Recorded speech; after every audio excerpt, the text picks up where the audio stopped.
Assalamualaikum warahmatullahi wabarakatuh. Jumpa lagi dengan saya dalam kajian pengantar politik digital. Ini adalah program kuliahnya adalah untuk program Magister Ilmu Politik Departemen Politik dan Pemerintahan Universitas Diponegoro Semarang. Kali ini saya akan mengantarkan kajian kita terkait dengan bab keempat tentang digital demokrasi, visi dan realitas, trajektori digital demokrasi dan isu-isu di dalam digital demokrasi. Yang pertama dulu, di bawah ini adalah karakteristik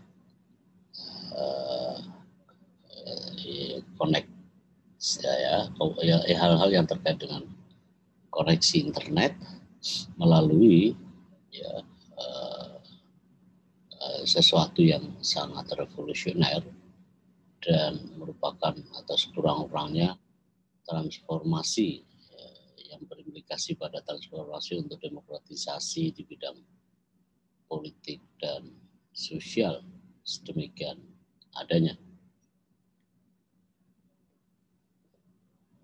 Pertama adalah karakter interaktif medium. Ini berangkat dari komunikasi sepihak media massa yang ada sebelumnya yang telah mapan bahwa medium interaktif, media interaksi antar dua orang tetapi dijalankan secara sepihak oleh yang media ada. Jadi maksudnya adalah bahwa dulu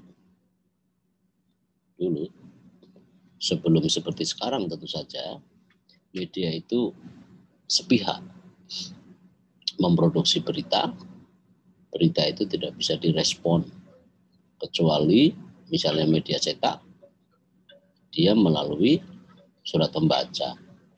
Di luar itu atau ralat atau keberatan yang harus dimuat di dalam berita yang menggantikannya. Jadi sepihak. Itu namanya interaktif medium.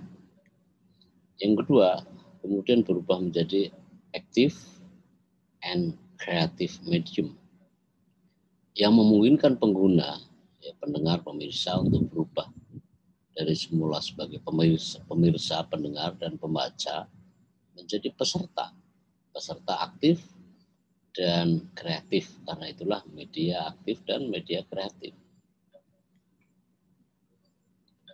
Lalu itu berubah dan menjadi direct medium, media langsung di mana pengguna individu dapat menentukan dari jauh, dari tempatnya tinggal saat dia berinteraksi di tengah-tengah antara lain politik dan media massa. Lalu sekarang malah menjadi platform, setiap orang pada prinsipnya setara karena keahlian yang diasumsikan harus membuktikan dirinya sendiri sebelum diterima. Jadi punya platform yang mandiri dan itu adalah semua orang. Lalu menjadi jaringan, media jaringan yang memungkinkan kreasi kolektif produk secara online, tidak terutama oleh penulis atau bisnis individu, tapi bisnis jaringan. Itu kondisinya. Nah, efek demokrasi digital terbingkai dalam perspektif revolusi total. Total revolution ialah revolusi demokrasi dalam politik dan pemerintahan publik atau perbaikan teknologi untuk masalah dasar kegiatan politik dan kepercayaan warga negara pada pemerintah. Itu adalah adanya revolusi total di bidang ketata pemerintahan yang revolusioner, ya, efek dari perspektif revolusi total, ya, dan sebenarnya itu dapat meningkatkan kepercayaan warga negara kepada pemerintah.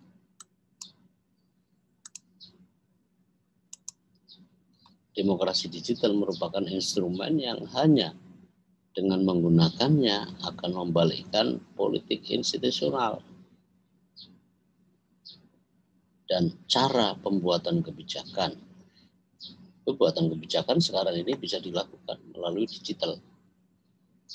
Dan itu memang telah mengubah institusi-institusi politik dan dalam cara pembuatan kebijakan itu dilakukan. Nah, ini berangkat dari asumsi bahwa media seperti internet itu sendiri adalah demokratis. Ya, demokratis karena bisa diakses oleh semua kalangan tanpa pandang statusnya. Bahwa teknologi jelas tidak bebas nilai, namun tidak dengan sendirinya dapat menentukan arah, struktur, dan mode untuk pemerintahan. Ini kompleks. Saudara, saya perlu sampaikan mengenai trajektori perjalanan dari sehingga demokrasi digital itu hingga dalam bentuknya seperti yang kita pahami sekarang. Dalam 25 tahun terakhir ada 4 gelombang ekspektasi yang menjadi cikal bakal dari demokrasi digital. Pertama adalah perkembangan yang bersifat teledemokrasi. Setelah ini, saudara, muncul sejak 80-an dikenal sebagai konsep pertautan antara internet dalam konteks demokrasi, yaitu teledemokrasi 1980-an. Nah, bahwa dalam jaringan, warga dapat melakukan aktivitas politik dan menentukan apa yang terjadi di tengah masyarakat yang bekerja dari terminal TV kabel mereka pertama dan koneksi internet yang kemudian muncul. Ini media jaringan dalam perkembangan teledemokrasi. Nah, penghapusan hambatan ruang oleh teknologi informasi dan komunikasi dan kapasitas penyimpanan sentralnya akan memungkinkan bentuk demokrasi langsung tanpa perantara. Jadi seperti partai politik, lembaga perwakilan, itu akhirnya yang semula menjadi hambatan, tidak lagi menjadi hambatan. Hari ini Anda pun bisa melakukan apa saja untuk menyampaikan pesan kepada para pengambil keputusan. Di tingkat paling rendah sekalipun, seperti di RT, Anda bisa mengajukan satu masalah atau keluhan. Kelurahan, apalagi kemudian di kampung-kampung juga ada WA group antar warga misalnya. Itu adalah barrier yang selama ini ada, tapi kemudian bisa ternisbikan. Tidak lagi dimonopoli oleh mereka yang memiliki akses atau kekuasaan, tapi semua orang bisa melakukan. Anda pun bisa membuat berita. Anda pun bisa menyampaikan secara langsung kepada Presiden melalui akun Twitternya misalnya. Lalu Anda melakukan masukan-masukan untuk kebijakan kekuasaan. Itu teledemokrasi. Yang kedua adalah trajektori bersifat komunitas virtual. Ini tahun 80-90-an muncul kelompok pengguna internet dan komunitas online yang akhirnya mendorong munculnya komunitas online, komunitas digital. Dulu ada intercom antar warga. Itu adalah komunitas intercom, komunitas virtual. Harapan utamanya adalah komunitas virtual ini dapat menebus komunitas yang hilang dalam masyarakat modern, yang berarti krisis sosial desa dan lingkungan tradisional dapat kemudian diatasi, dibayar begitu. Ini adalah masa tahun 90-an adanya virtual communication. Itu yang kedua. Yang ketiga, partisipasi politik dalam pembuat kebijakan melalui internet. Gagasan dasarnya adalah harapan bahwa partisipasi massa di dalam politik dan pengambilan keputusan melalui internet di tahun 2000-an, dekade 2000-an. Memasuki tahun 2000-an itulah menyebar pemanfaatan teknologi informasi dan komunikasi yang pada waktu itu sekaligus menandai bergantinya abad dari abad ke-20 ke abad 21. Tidak hanya abad sebenarnya, tapi milenium. Ya, dari milenium 19-an ke milenium 2000-an. Dunia mengenalkan visi baru. Demokrasi tumbuh berbarengan dengan visi ekonomi baru. Ya, visi ekonomi baru. Dalam beberapa visi, dalam situasi partisipasi politik ini, warga negara bahkan dapat melewati politik institusional negara untuk menciptakan realitas politik dan kebijakan mereka sehari-hari secara baru. Rakyat bisa bikin agenda untuk melakukan penyeimbangan sehingga institusi-institusi politik mampu diimbangi. Kendati secara fisik belum tentu, tetapi secara digital mampu dilakukan dan memberi tekanan yang kadang-kadang jauh lebih dahsyat daripada tekanan secara fisik. Dari perspektif pemerintah, eksperimen awal ini dilakukan dalam konsultasi online dan debat warga negara yang mempertimbangkan rencana pemerintah. Gitu ya. Harapan utamanya adalah memperluas partisipasi, dan memang terjadi perluasan. Itu adalah yang ketiga trajektori. Yang keempat adalah the burst of the internet bubble. Bubble, ya, ledakan gelembung internet. Itu terjadi satu dekade yang lampau, ditandai oleh pengembangan web berbasis 2.0. 3 tahun setelah ledakan gelembung itu, perspektif web 2.0 sangat populer, mulai muncul. Adanya peningkatan yang tajam penggunaan internet secara sosial dan partisipatif oleh secara bersama-sama komunitas internet kreatif yang memproduksi konten-konten partisipatif dari para pengguna internet, netizen. Meningkatnya warga negara untuk berkontribusi dalam pembuatan kebijakan dengan berbagai cara. Misalnya melalui petisi online, weblog, jurnalisme sipil, wiki, gitu ya. Yang itu bisa disebut sebagai kecerdasan kolektif dan seterusnya. Dan akhirnya menjamurnya keadaan yang dibuat oleh pengguna. Jadi pengguna punya posisi yang paling penting sebagai a user generated state. Mampu mengimbangi kekuatan negara yang begitu bebasnya dan pada akhirnya memiliki peran-peran kontrol terhadap praktek-praktek kekuasaan.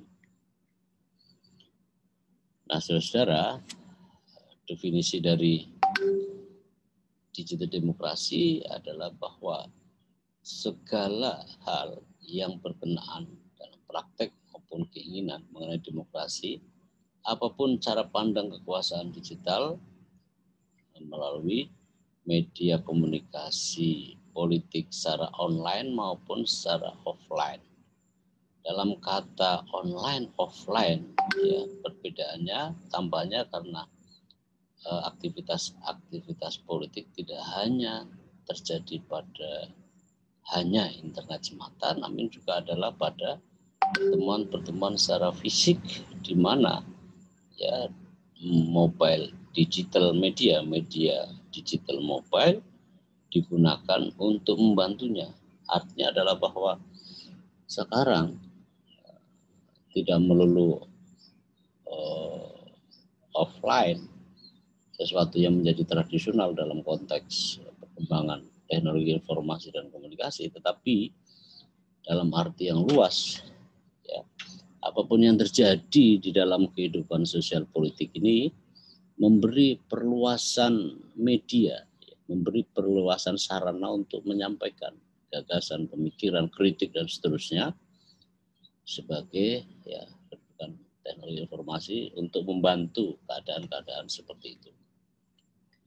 Nah, saudara, unsur-unsur dalam demokrasi digital adalah praktek demokrasi yang menggunakan media internet dengan segala perangkat-perangkat yang berbasis kepadanya. Jelas bahwa demokrasi ini tidak bisa dilepaskan dari internet karena itu adalah basis dari aktivitasnya. Melibatkan seluruh aktor politik melalui media komunikasi politik, online, offline, serta campuran di antara keduanya. Pemanfaatan ini melalui jaringan, daring, luring, maupun perpaduan di antara keduanya. Sama dengan di atas ya, isu-isu yang diangkat dalam demokrasi digital adalah permasalahan-permasalahan politik, demokrasi, hubungan antara negara dan warga negara, dan dimensi-dimensi yang berkenaan dengan itu. Itu adalah unsur-unsur demokrasi digital. Nah, sekarang adalah isu-isu di dalam setiap demokrasi digital, perspektif yang berpusat pada elit dan perspektif yang berpusat pada massa. Sekarang adalah perspektif yang berpusat pada kaum elit. Ada satu legalis demokrasi. Perspektif ini mendasarkan pada pandangan bahwa dasar-dasar dari demokrasi dibangun di atas landasan konstitusi, hukum, peraturan perundang-undangan, dan regulasi pada umumnya. Ini kita sebut sebagai the foundation of democracy. Karena demokrasi harus bertata nilai konstitusi, hukum, dan aturan yang ada. Dalam demokrasi digital ini, saudara-saudara, berlaku sebagaimana juga dalam praktek demokrasi pada umumnya. Apa saja pelibatan antara aktor negara, non-negara, dalam relasi antara aktor negara dengan warga negara, maupun antara negara dengan negara, maupun antara warga negara satu dengan warga negara yang lainnya. Nah, yang kedua adalah kompetitif demokrasi. Perspektif ini, partai dan pemimpin bersaing untuk memperoleh dukungan pemilih melalui media sosial misalnya. Media digital pertama dan utama digunakan untuk informasi dan kampanye dalam pemilu secara kompetitif. 1, 2. Lalu perspektif massa. Kalau tadi perspektif elit, media internet, prasyarat objek dan subjek politik dalam digital politik hanya ditentukan oleh sejauh mana individu dan kelompok individu memanfaatkan media sosial yang dikuasainya. Terbalik ya, political objective. Halayak ramai merupakan objek utama dari kepentingan politik dari para pemain politik yang bermain, yang bekerja. Political subjective.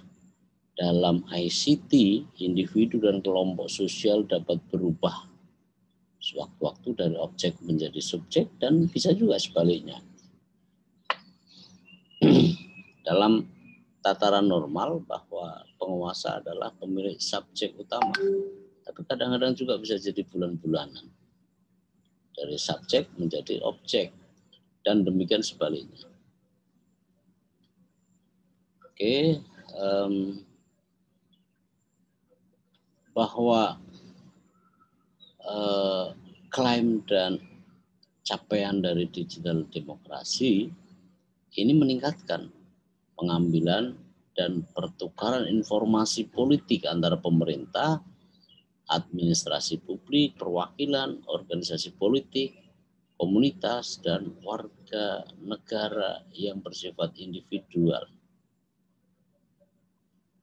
Itu klaim dan capaian yang mungkin yang ada, yang berserak, yang berlaku pada demokrasi digital. Demokrasi digital mendukung debat publik, musyawarah dan pembentukan komunitasnya, dan itu sering terjadi.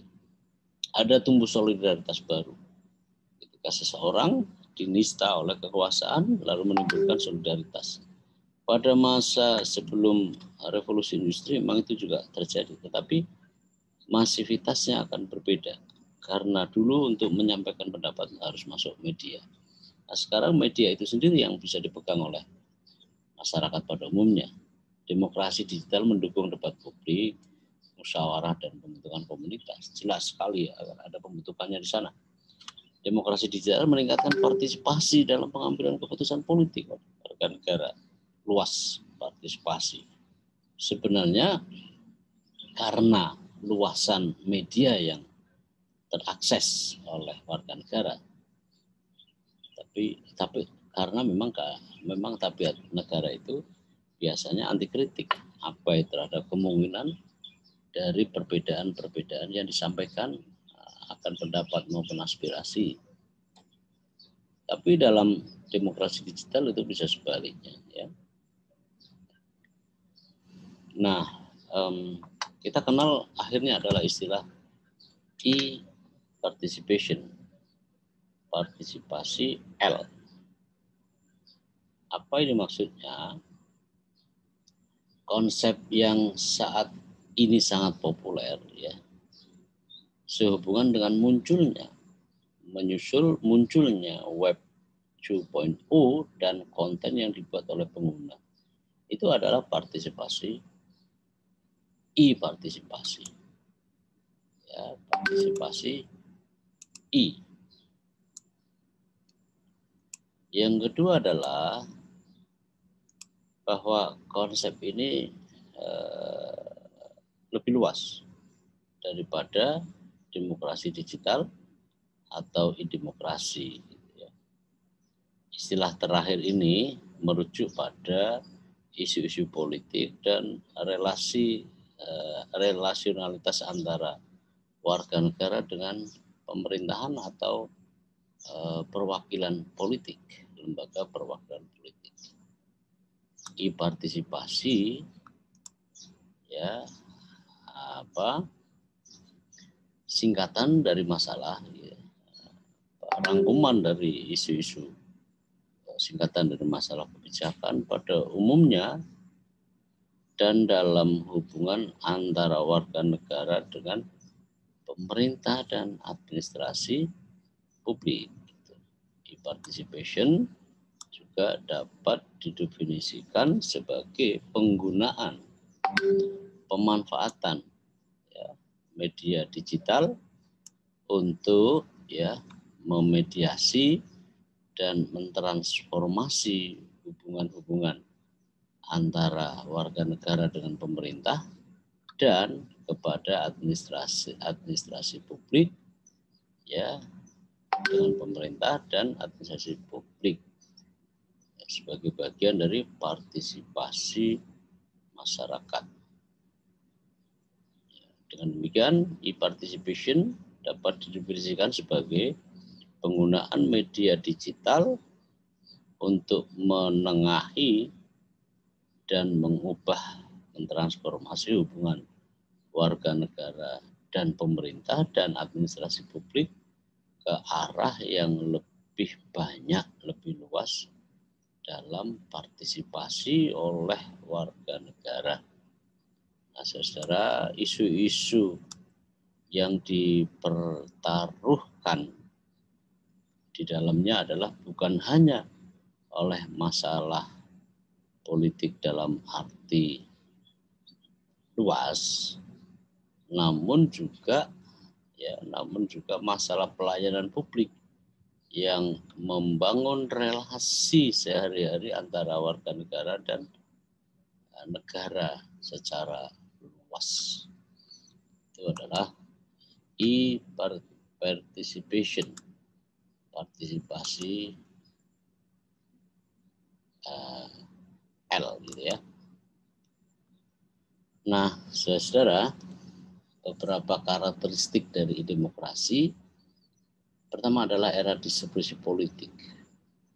Penggunaan IT ini meluas, mengaturkan batas-batas ruang, segi fisik, digital, dan biologis yang secara kolektif membenturkan ke dalam sistem cyber fisik. Dalam kehidupan politik terjadi perubahan yang cepat dan mendasar dalam hubungan antar pelaku politik.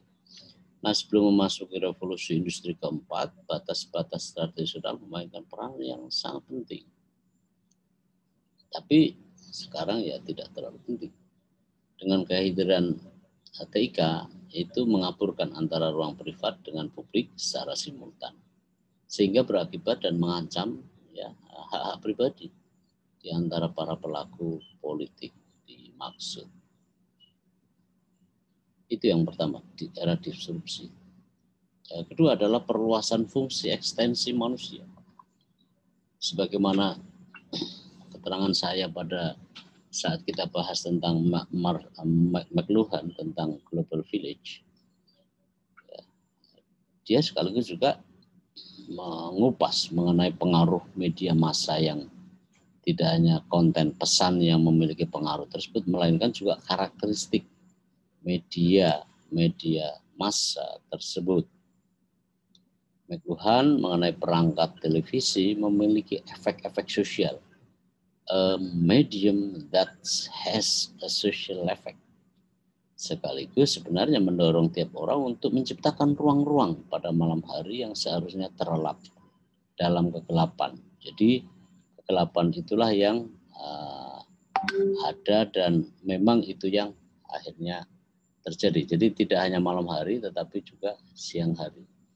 Nah, yang ketiga adalah pada level individu. Seorang individu relevan dengan dirinya sendiri. Kedudukan seorang individu di tengah-tengah kemajuan TIK akan tetap relevan dengan dirinya sendiri. Seorang individu tidak akan pernah berada di satu lokasi. Individu tidak hanya berada di satu lokasi, melainkan di banyak lokasi. Sesuka Anda, yang penting pada saat bersamaan Anda membawa perangkat TIK. Nah, seorang individu adalah manusia bebas, individu warga dunia gitu, yang tidak dibatasi oleh apapun. Di level komunitas politik, seorang individu berubah menjadi unit politik. Gampang terkonfirmasi ucapan, tindakan, perilaku saat berhubungan dengan orang lain. Gampang terkonfirmasi kebenarannya. Anda tidak suka, Anda sanksi dengan pernyataan seorang pejabat, Anda bisa langsung mengkonfirmasi ke sumber-sumber yang lebih sahih. Nah, itulah kemudian terjadi bipolarisasi, tripolarisasi, multipolarisasi itu terjadi. Ekualitas dan egalitarisme, individu luruh di mata orang dan bebas dari status dan kedudukan yang Anda suka. Dan dalam konteks ini terjadi apa yang disebut sebagai demokratisasi di dalam hubungan pada level komunitas politik, dan itu sangat demokratis adanya. Tapi di era digital itu juga muncul letupan-letupan politik yang sangat eksplosif, yang kadang-kadang tidak bisa dinafikan. Misalnya meningkatnya kritikan publik kepada penguasa yang sering terjadi, dan itu udah biasa gitu. Tidak lihat status orang karena kita orang biasa lalu kita merasa ewo pakewo. Dalam era digital demokrasi semua bisa dimungkinkan, adanya kemungkinan yang bahkan mampu mengkritik, menyerang bahkan kepada para pejabat. Dalam kehidupan politik yang mapan, para penguasa sebagai kekuatan yang pertama dan utama, sebagai primus inter pares. Tapi pada masa demokrasi digital, mereka bukan orang yang paling pertama, bukan orang yang paling utama, atau bahkan orang yang paling kuat. Bahkan mereka bisa dalam distribusi politik mereka adalah justru orang yang memiliki bumerang. Bukan orang pertama, bukan orang utama, bukan orang paling kuat.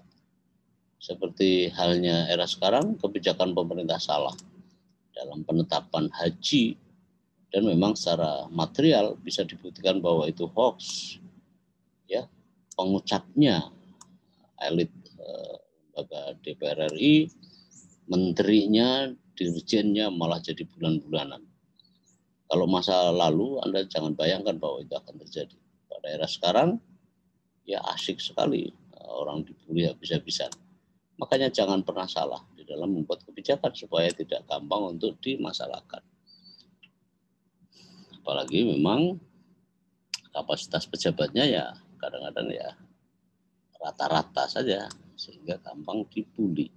Penguasa biasa dianggap salah dalam penilaian publik di era demokrasi digital. Sosok penguasa tidak lagi seperti gambaran seorang raja saat kita menggambarkan kekuasaan pada masa lalu. Raja itu masa lalu dengan konstruksi yang begitu agung, begitu mulia, begitu luhur, memulai memiliki kekuasaan sangat mutlak, sekarang bahkan bisa jadi orang yang sangat tepar di dalam proses-proses demokrasi digital. Nah, pada era disrupsi politik, sesuatu yang tidak terbantahkan dalam masa demokrasi digital ini, rakyat mampu mengembangkan, tidak mempertaruhkan penjara atau risiko hukuman mati bahkan hanya gara-gara pendapatnya. Nah, pada ranah media sosial menyebar luas mendalam. Para penguasa mutakhir adalah mereka yang dalam istilah Robert Adals disebut dari kemungkinan otokratik yang jahat dan bengis. Dalam kalimat Robert Dahl disebut sebagai demokrasi help to prevent government by cruel and vicious autocrats. Ya. Demokrasi itu dapat membantu untuk mencegah pemerintahan yang bengis, ya, dan kejam, autokrat yang bengis dan kejam. Itu kata Robert Dahl, dan itu berlaku dalam era demokrasi digital kali ini. Nah, di pada era demokrasi digital, ini dia yang sangat menarik, rakyat adalah subjek sekaligus sebagai objek. Objek kadang-kadang dibully dalam pendapat dengan orang lain yang kebetulan berbeda, tapi ya itu adalah sekaligus sebagai objek dalam pertukaran tempat saja, tergantung mana kepentingan yang sedang diusung. Nah, sebagai objek, para pengguna perangkat teknologi informasi adalah konsumen demokrasi yang baik. Mereka hanya penikmat dari konten-konten yang diteruskan atau diunggah oleh para pemproduk konten. Ya, tapi di saat bersamaan ya tergantung pada posisi pilihan kita, apakah ingin menjadi subjek atau bahkan menjadi objek. Perangkat media sosial kapanpun, dimanapun dapat menjadi sarana untuk berdebat, mengkritik, dan seterusnya. Asalkan Anda siap terjun dalam pertarungan itu, ya Anda akan menjadi bagian dari para partisipan politik yang kadang-kadang asik menyangkut kinerja-kinerjanya. Makanya itu harus waspada di dalam proses-proses yang ada. Tinggal Anda pilihannya adalah apakah Anda akan jadi bagian subjek atau sebaliknya dalam arus yang sangat dinamis, kadang-kadang bahkan tidak pandang bulu dan maupun kejam. Saudara-saudara, saya ingin ingatkan sebelum menutup kuliah ini bahwa sebutlah nama sumbernya, penyusunnya, jika Anda ingin mengutip, karena demikianlah kaidah-kaidah ilmu kaidah-kaidah orang beradab di lingkungan yang baik. Terima kasih. Assalamualaikum warahmatullahi wabarakatuh. Sampai jumpa.